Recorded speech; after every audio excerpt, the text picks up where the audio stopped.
Unbelievable. Now we are hopping into game number 3. I hope these people are, look at that, there's a lot of thanking the bus driver. Thank you guys for thanking the bus driver. This guy works tirelessly to just get you to where you need to go. So make sure to thank him when you can. Yeah, good people, good Samaritans out there, of course, on the European side. What else can we expect? Some of the nicest people out there. Oh, yeah, as we have a chance to watch them in here. We go. You see the map on the left side of your screen, a nice even dispersion of players throughout the entirety of the island, and the action's about to break down. Game number 3 here. So once we're done with this, we'll be halfway done already, which blows my mind. I'm having way too much fun here, Zeke. It's been a pleasure to be casting this so far. Dude, the honor is mine here, getting to hang out with the likes of Fallout. He's incredible. Again, if you don't follow him, you need to do it. He's incredible. But look at this, man. We already see players opting to make, decisions where they're going to land. We see Junk Junction. We see a duo is actually split. They're so confident. They're like, hey, I'm going to take over Junk Junction. You hit up Haunted Hills. Viking Village as well. Tilted Towers is only occupied actually by 2 duos there. I mean, there's so many. There's still people en route to locations. Yeah. So I mean, I can't believe it. Look at this. The bus actually. So again, it's just an effort to be transparent, to keep you guys up to date, give you as much information. But look at this. Shots already being fired. Hupek takes a huge hit there. Look at that. Aragonis cracks back and says, no. Oh, wait a minute. Is that a double elim? Oh, unbelievable. Aragonis got the elimination on both players, but he lost his teammate. And Crabble would love to go there. Yeah, for sure. We see, ooh, Dav takes down Carrero there. And I mean, look at this. You just see players just going to town here. This is, I believe, what is this, Pleasant Park? It's Retail Row. I don't know what I'm saying. Big fight at Retail Row. Gambit, Pate 1K. You mentioned it earlier. Micah and then Vitality Squad or duos, a team that you've loved to see so far. And they're going to drop Risky again, 3 games in a row, and they're going to come out on top this time. Tinny is here in Dusty Divot. We see the new item, the Porta Fortress down. This thing is a monster. I mean, it just takes up so much space. It gives you cover. It's got bounce pads if you want to disengage or, go full send. Wow. Tinny goes down, though. Look at this. It's G-Master on a 1 versus 2, takes out Tinny, takes Crabble to low HP, all by himself, fighting an army in this power squad between Crabble and Tinny. Can he come out on top in the 1 versus 1, though? I'm loving what I'm seeing. Those peak shots were brilliant. If you're an aspiring Fortnite player at home, take some notes here as G-Master is putting on a show. Look at this. He cracks back, though. He's super low. And no way. Wow. Crabble takes down G-Master. That means him and Tinny are back in the action. You'll love to see it, man. That was crazy. Amazing plays from Crabble. He didn't even have high ground. On low ground, was able to come out on top with the elimination. That goes to show how skillful the player Crabble is. And Tinny and Crabble live to see another day. All thanks to the 1v1 from Crabble. Well done. But you got to give your hat off to G-Master there. Look at this. Speaking of grappler. You love to see a changing elevations, trying to get the drop on this player. He puts down shots. He's laying down the heavy. This ain't no drum gun anymore, Mickey TV. Is the LMG, of course, is a little bit more spray and close range. He's going to get taken out there because of it. Wow, what an interesting turn of events there. Now Sobs has to take time and heal himself. Look at this. Apostle finds himself that down, and now he's engaged here with Mickey TV. Can he lock it down? Or this is Mexi, I'm sorry. He's trying to get the high ground. Oh, Apostle. He goes down. It's just Mexi's going to secure the 11. Oh, no way. His teammate was there. Swoops in from nowhere. It's Train H Sops with the save. I'm a firm believer in early rotations. Get center circle and avoid the madness that is the edge of the circle there. So I think that was a right decision in my opinion. Yeah, definitely. I would have played it. For sure. And that's the beauty of Fortnite, man. There's really no wrong answer. No right or wrong way. Yeah. It's only the wrong answer until when you get eliminated. Then it was the wrong answer. Well said. Now, it's going to be Epsilon Sandel. Good shots picked up with his teammate. Of course, the Epsilon duo. It's going to be King and Sandel pick up 2 on the Solary team.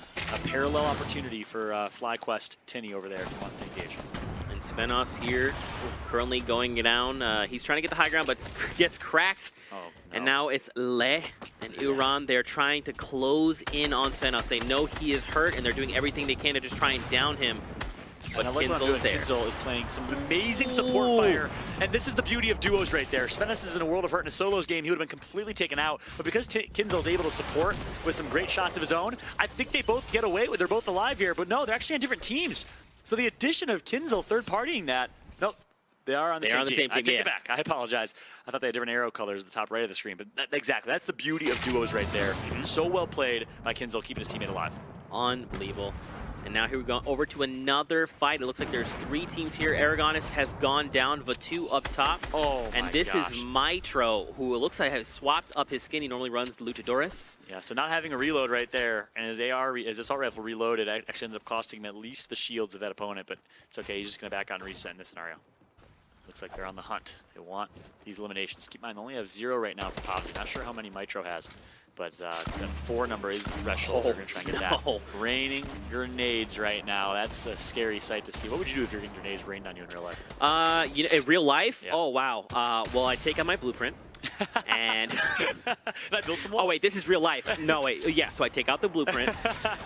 Man, you know that's not in the spot you want to be, especially if you're down low and someone's just hailing grenades. Look at that, Tixi goes down. These are the power of these grenades. Beautiful. And you know what's really telling of their skill is grenades have a bounce. They have an initial bounce when they like touch an object. Yep. So being able to ricochet them correctly. I mean, Tixi was at full health, and that perfect balance means he goes down, and now that team is in a 1v2 situation. So. Very masterfully placed grenade there. Yeah, exactly. And look at this build battle. We saw the use of a pyramid. Actually, I believe that was Mitro that placed his own pyramid, and it ended up kind of getting him trapped in that scenario. Of course, Liquid 72 Hours was the one that really redefined that meta of pyramid placement as a defensive or offensive item and counter, and now we see almost every player doing it. It's really cool to see the addition of that maybe about 5-6 months ago.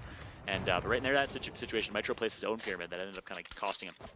Not the cleanest edit either to get out of it. Oh, they tried. Oh, there was 3 boogie bombs. Was that are they just trying to have fun? I believe they were trying to catch them off with the boogie bombs, hoping they would buy a little bit of time, but yeah, not knowing the distance that a radius that it could travel, maybe because it did explode midair. Yeah, it does have kind of like a total fall off. But look at this, still 50 players. Amazing. Left. I love it. I mean, much fun. Look at the map. Fallout. Look look at this. So they've taken over Salty Springs, right? Yep. You got 2 duos down by Fatal. You got 1 in the blue, kind of making their way up.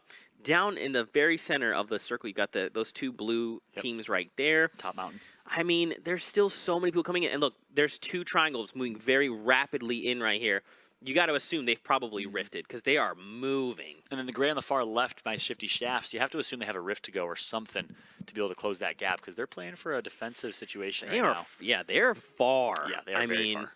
And I mean, especially with these elimination thresholds, I mean, don't forget, if the duo combined can earn 4 eliminations, they get a point. So every single elimination matters. Even the difference in 1 point, we even saw this at PAX, 1 point is enough to just move you and skyrocket you through the standings. So everyone doing the best they can. Now it's like, you're right, they're all warmed up, they're halfway through, they're like, hey, let's start playing for these points. Exactly. And look at this fight here. It's kind of an interesting one. We got low ground versus mid ground. It's Wildcard Alpha. Our friend Alpha. And Big Dominate, very weak. He's going to use the Impulse Grenade for mobility. He's going to be able to get some cover above himself as well. But his teammate that is in Clyde is going to be pushed up for aggression. He's going to get knocked a little over-aggressive here for Clyde. Meanwhile, Mirwana in a 1 versus 2 situation. Not the best place to be in, but this is when our All-Stars rise. Can he do it? Mirwana in a 1 versus 2. Alpha takes out his teammate in Clyde, so it's official now. Mirwana left to carry his duo in this one. Is he going to drop? Yes, he is. He wants the fight here, and he's not going to get it. Good defensive building from Alpha Amons. Meanwhile, Big Dominate, who's very, very weak right now, all it takes is 1 shot from Mirwana to pick up the elimination. Oh, he managed to... Beautiful. Alpha cuts him off there. Look at this, the walls, the defensive walls to keep him in the storm. It's going to cause him to get tagged up as well. This is just ridiculous. Mirwana now trying to maintain his high ground. He's in the storm. He's committed to this elimination. Wow, he does have some bandages here, so he's comfortable. That's a smart play. Oh no, he's getting flanked. That was Alpha. Alpha is teeter-tattering with the storm here just to get some shots into Mirwana. Look at this, 1 versus 1. They're both low HP, and it's gonna be Mirwana getting eliminated by the storm there. Yep. What an interesting fight and breakdown that was. Alpha playing with confidence, and it's going to cost him his life as well. He was also lost to the storm there. Our power posing man from our last game, the Victory Route, he gets no points. So in the end, the only thing that was gained or lost there was my loss of breath, as nothing really gathered in that scenario. No points for either team, like you said, Zeke. Wow. And look at this. We saw Tinny go down early on in the game. Don't you remember him and his teammate? His teammate saves him, and now they're back in the game. Tinny has 2 eliminations to his name, and look, Povsy is down below. But keep in mind, Tinny doesn't have much in the way of ammo, even weapons. Here's some grenades. One's going to go down. That's Povsy. Tinny's going to be rotating low side because he gets a little bit fearful of those grenades, which can knock down his structure in an instant. Actually, no, Povsy's still up. Povsy's teammate that is down right below Tinny. Oh, he's up top. You see him? Oh, he is. You're right. So it actually might be Crabble who's down. Yeah, Crabble's down below. So keep in mind, ladies and gentlemen, you're watching. If they have the same number below their name, they're on the same team. So Pobsy and his teammate have a 2. They're on the same team. Tinier and his teammate have 43. They're on the same team. French organization here, working their way over. Big shout out to the French Fortnite community, a massive community, a passionate community as well. Of course, the Vitality organization is a big part of that. Man, still 36 players left. Follow, we're now entering Salty Springs.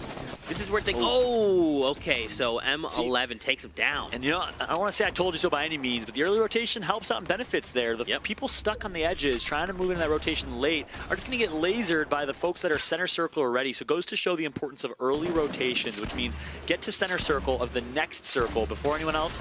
Build yourself a nice 1x1. You're sitting in a good spot. Ninja loves to do that. A lot of these top players love to do that as well.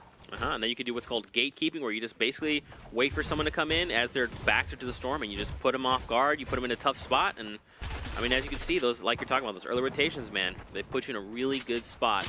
And now SSK trying to make a play here. He's outside near the storm edge.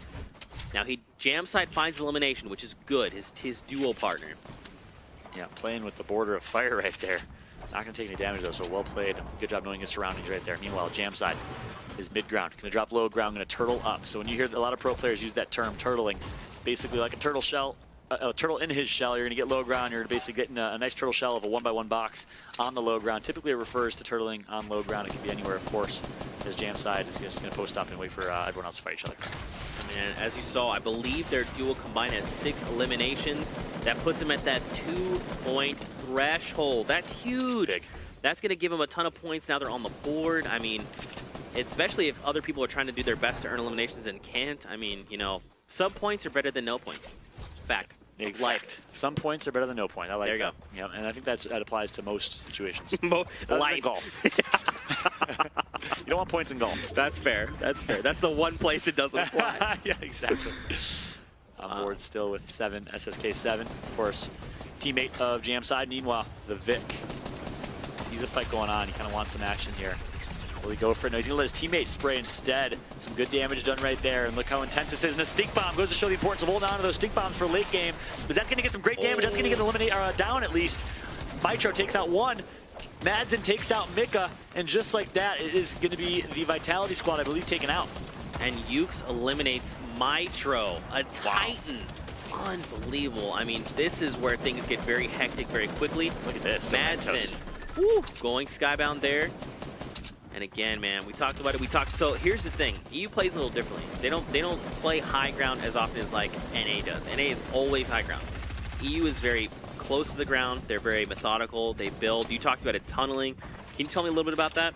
Yeah, of course. In late game, you see a lot of elevation. Oh my goodness, how beautiful is that elevation? Yes! Porta Fortress, baby. The Porta Fortress. Quite the opposite of tunneling. That is just, this is now my kingdom. Yeah, this is now my kingdom. Nice shot by the Vic picking up 1. But you see in these late games, a lot of tunnels created, or catacombs, as Dr. Lupo likes to kind of call them in his commentary, where people will create these little boxes for themselves, these little catacombs, which creates almost, again, tunnels, which gives them an opportunity, low ground, mid ground, or high ground, to be able to kind of work around, get as much of a land grab opportunity as you can, especially in these late game circles that are very, very small. With only 23 players left, I mean, look, so now we see where the new safe circle is. Ukes goes for a medkit and 14 bandages. He's expecting a heal off. He's playing for late game. Wow, interesting decision. I don't know if I would have done the same thing. I like to play a little more aggressive and go for elims. But again, different styles of play, different faces, different races there. I like what I'm seeing. Demento's maintaining this high ground, but now we're going to start to see the storm move. Now we need to, so we have 10 seconds here before we're in a brand new spawn. We'll get a new safe zone. Yeah, but I mean, look at this. Everyone is literally scrambling, trying to get themselves safe. I called it out earlier, but Dementos in a great position to win this game. They're just going to build themselves as much of a high ground and a perimeter as possible. A little risky right now, actually, but as much as possible. He has 2 med kits. He has full shields, full HP. Oh my gosh. The Vic has another Porta Fortress. We talked about this last game. Here we go. Okay, let's really quick break this down. In Fortnite, when you place a structure, you have edit rights, right? So if I place a wall, I can edit it to be whatever I want. That means you as the enemy cannot. Now here's the thing.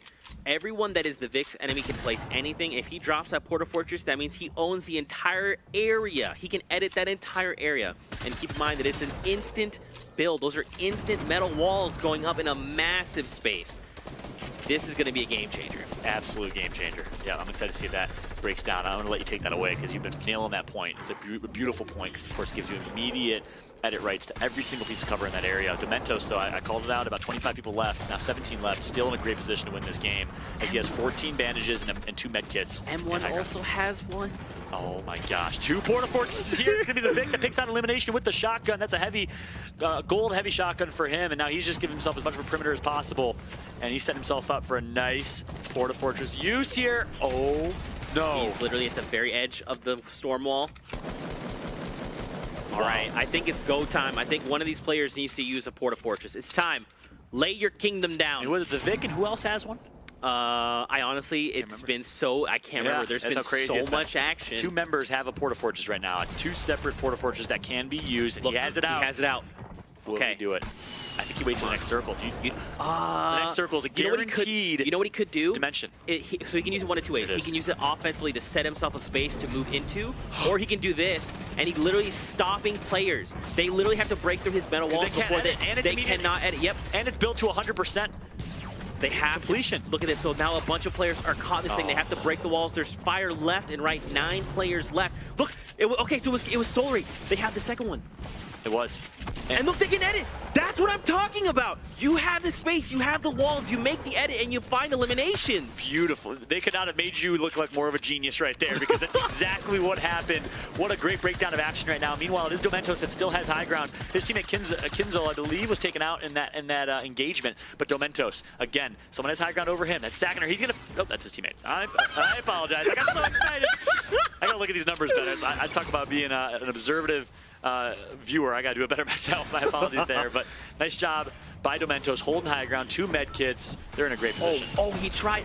That's another thing, man. You need to forget. You can't forget. The Porta Fortress also has a larger area. Dementos, though, drops down, takes a hit from the spike trap. And look at this. It's just players raining down, loot raining from the heavens. It's a 1v3. Saginaw up top. And he's not going to be in a good position here. He's outside of the storm. He knows it. He's medding up. Dementos, I think he's trying to go for it. He's trying to go. He's up top. Can he find him? He's behind you. Oh my goodness. Look at the action here. He's going to take out a 1 versus 1 for the win here. He's going to get taken out for a 2nd place finish. Oh my goodness. What an end right there. We need at least 5 minutes to break down what we just saw. That was brilliant Fortnite gameplay. Standings. Yep. Let's take a look. So right there at the top, you see Kinstar and Hunter with 14 total points. Right behind them, Jamside and SSK, Masta and Kaz in 3rd, Skix, King1 Hopix in 4th, and Beehive and Bowman in 5th. And I mean, as you saw, Bowman with that 2nd game heal off, those 3 points were huge. And I mean, again, look at the differences. There's so many 4s here on the board.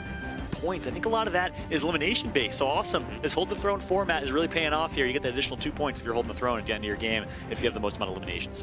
And don't forget, at the very end of it all, whoever owns the throne at the end of things